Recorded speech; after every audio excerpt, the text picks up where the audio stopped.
നമസ്കാരം. ഇന്ത്യൻ മണ്ണിൽ കയറി കളിച്ച തീവ്രവാദികൾക്കും അവരെ തീറ്റിപ്പോറ്റി വളർത്തുന്ന പാകിസ്ഥാൻ ഭരണകൂടത്തിനും ഇന്ത്യ കൊടുത്ത അതിഗംഭീര തിരിച്ചടി തന്നെയായിരുന്നു ഓപ്പറേഷൻ സിന്ധൂർ. നിലച്ചിരിക്കാത്ത നേരത്ത് വളയിട്ട കൈകൾ കൊണ്ട് കണക്ക് ചോദിച്ച ഇന്ത്യയുടെ മായാജാലം. ലോകം മുഴുവൻ ഉറങ്ങിക്കിടക്കുമ്പോൾ ഇന്ത്യയുടെ മക്കളെ തൊട്ടവരുടെ തലയെടുത്ത മിന്നൽ പ്രഹരം. ഇനി ഇന്ത്യക്കെതിരെ ഉയർന്നു നിൽക്കാൻ പോലും തോന്നിക്കാത്ത വിധത്തിൽ കണക്കു പറഞ്ഞു കൊടുത്ത പ്രതികാരം. ലോകം മുഴുവൻ ഇന്ത്യയുടെ ധീരതയ്ക്കും അന്ന് വരെ കണ്ട വളർച്ചയ്ക്കും മുന്നിൽ നിശ്ചലമായി ശ്വാസം അടക്കി പിടിച്ചു നിന്ന ഇന്ത്യ നടന്ന എക്കാലത്തെയും മികച്ച തിരിച്ചടികളിലൊന്നും. ഇന്ത്യ സൈനികപരമായും സാമ്പത്തികപരമായും എത്രയേറെ മുന്നേറി കഴിഞ്ഞു എന്നതിന്റെ ഏറ്റവും വലിയ തിരിച്ചറിവ് കൂടിയായിരുന്നു ലോക രാഷ്ട്രങ്ങൾക്ക് മുഴുവൻ ഓപ്പറേഷൻ സിന്ധൂർ. എന്നാൽ അന്നു മുതൽ ഇന്ത്യക്കുള്ളിൽ നിന്ന് പ്രതിപക്ഷത്തിന് ഉൾപ്പെടെ വിമർശനത്തിന്റെ വിഷയമായിരുന്നു ഓപ്പറേഷൻ സിന്ധൂർ എന്ന് പറയാതെ വയ്യ. എന്നാൽ മോദി സൈന്യത്തിൽ പൂർണ്ണ വിശ്വാസം അർപ്പിച്ചുകൊണ്ട് നടത്തിയ ഓപ്പറേഷൻ സിന്ധൂർ എന്തായിരുന്നു എന്ന് വ്യക്തമാക്കി രംഗത്ത് വന്നിരിക്കുകയാണ് അതിന്റെ പ്രത്യാഘാതം നന്നായി അനുഭവിച്ച ജെയ്ഷെ മുഹമ്മദ്.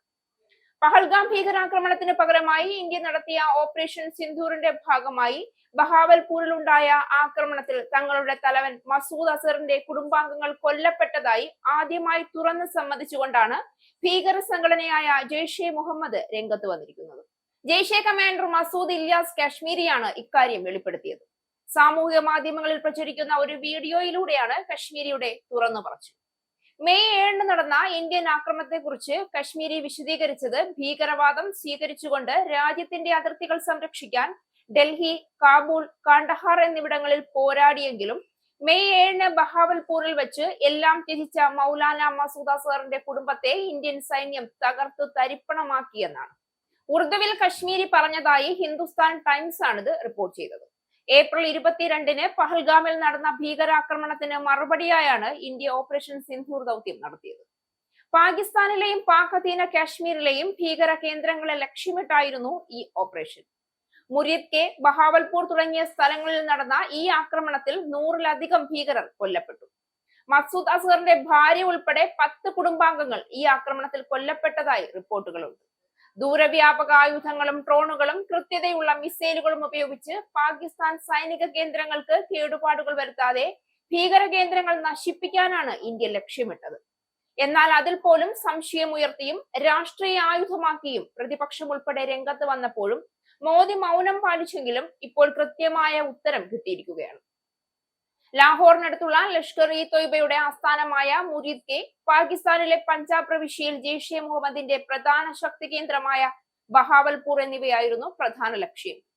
കൂടാതെ പാക് അധീന കശ്മീരിലെ കോട്ലിയിലും മുസ്ഫദാറാബാദിലുള്ള ലഷ്കർ ജെയ്ഷെ പരിശീലന ക്യാമ്പുകളും സിയാൽകോട്ടിലെ ഹിസ്ബുൾ മുജാഹിദ്ദീൻ താവളവും ബർണാലയിലെ ലഷ്കറിന്റെ മർക്കസ് അസുലെ ഹദീദ് കേന്ദ്രവും ആക്രമണത്തിൽ തകർത്തിരുന്നു.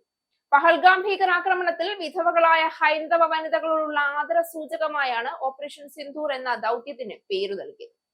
ഭർത്താവിന്റെ ത്യാഗത്തിന്റെ പ്രതീകമായാണ് സിന്ദൂരം ഉപയോഗിച്ചത്.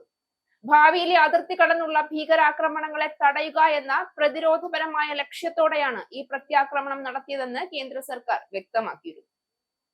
ഇന്ത്യയുടെ ആക്രമണത്തിനു ശേഷം പാകിസ്ഥാൻ അതിർത്തി പ്രദേശങ്ങളിൽ പ്രത്യാക്രമണം നടത്താൻ ശ്രമിച്ചെങ്കിലും ഇന്ത്യ ഈ ഡ്രോൺ മിസൈൽ ആക്രമണങ്ങൾ വിജയകരമായി തടഞ്ഞു. വിമാനത്താവളങ്ങൾ, ഹാങ്ങറുകൾ, കമാൻഡ് ആൻഡ് കൺട്രോൾ സെന്ററുകൾ, റഡാർ താവളങ്ങൾ, മിസൈൽ സൈറ്റുകൾ, ആയുധ സംഭരണ കേന്ദ്രങ്ങൾ എന്നിവയെല്ലാം ഇന്ത്യ ലക്ഷ്യമിട്ടിരുന്നു. റഫീഖി, മുറീദ്, റഹീം യാർ ഖാൻ, സുക്കൂർ, ചുനിയൻ എന്നിവിടങ്ങളിലെ പാകിസ്ഥാൻ സൈനിക താവളങ്ങളും ഇന്ത്യൻ സൈന്യം ആക്രമിച്ചു. സ്കാർദു, ബോലാരി, ജാക്കോബാബാദ്, സർഗോദ എന്നിവിടങ്ങളിലെ വ്യോമ താവളങ്ങൾക്ക് വരെ കേടുപാടുകൾ സംഭവിച്ചു. പാകിസ്ഥാൻ ആസ്ഥാനമായുള്ള ഇസ്ലാമിക ദിയോബന്ദി ജിഹാദി സംഘടനയായ ജെയ്ഷെ മുഹമ്മദിന്റെ സ്ഥാപകനാണ് കൊടും ഭീകരനായ മൗലാന മസൂദ് അസ്ഗർ.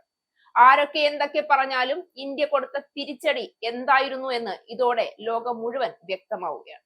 ഇസ്രായേലിന്റെ 5 സൈനിക താവളങ്ങളിൽ കനത്ത നാശനഷ്ടം. മോദി വെളിപ്പെടുത്തുന്ന ഇന്ത്യയുടെ വികസനത്തിന്റെ മയക്കുമരുന്ന് വിൽപ്പനയ്ക്കെതിരെ ശക്തമായ നടപടിയെടുത്ത് ഷാർജ പോലീസ്. അമേരിക്കയിലെ സാധാരണ മനുഷ്യരോട് കൂടിയാണ് കോൺഗ്രസിനുള്ളിൽ പങ്കുവയ്ക്കാൻ ഓപ്പറേഷൻ സിന്ധൂറിൽ ഉപയോഗിച്ച